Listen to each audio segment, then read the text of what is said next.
वरेण्यं भर्गो देवस्य धीमहि धियो यो नः प्रचोदयात्।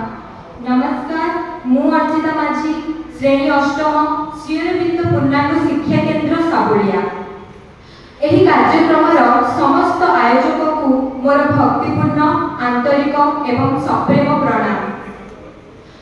सम्मानीय सभापति महोदय, वरेण्य अतिथिवृंद एवं उपस्थित सज्जन मंडली को मोर भूमिष्ठ प्रणाम जणाई मु मोर वक्तव्य आरंभ करने वन्यप्राणी संरक्षण संपर्क में तेरे भूल थिले त्रुटि मार्जन करिवे बोली विनम्र निवेदन।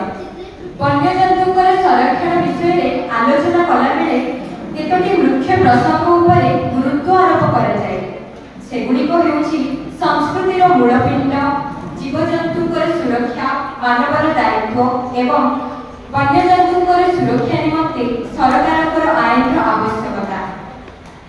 विश्व निर्मातांकर एही सृष्टि सतरे खूब वैचित्र्यमंडित।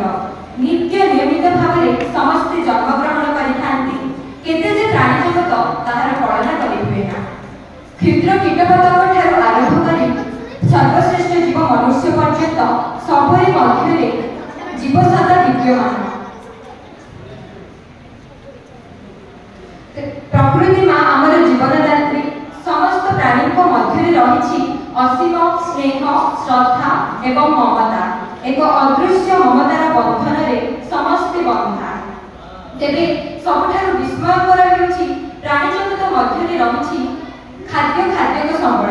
जेपरि सिंह भक्षण करे मृगकु, सर्प खाए भेगकु, भेग पुणी आहार करे कीटपतंगकु, नकुल नाश करे सर्पकु, मार्जन खाए मूषिककु।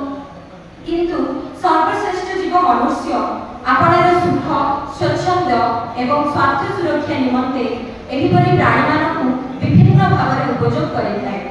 गृहपालित पशुपक्षी मानकु विभिन्न भागरे उपयोग करिथाय। तेबे एही कथा सत्य जे गृहपालित पशुपक्षी एवं कीटपतंग माने मनुष्यर अशेष उपकार करिथांती।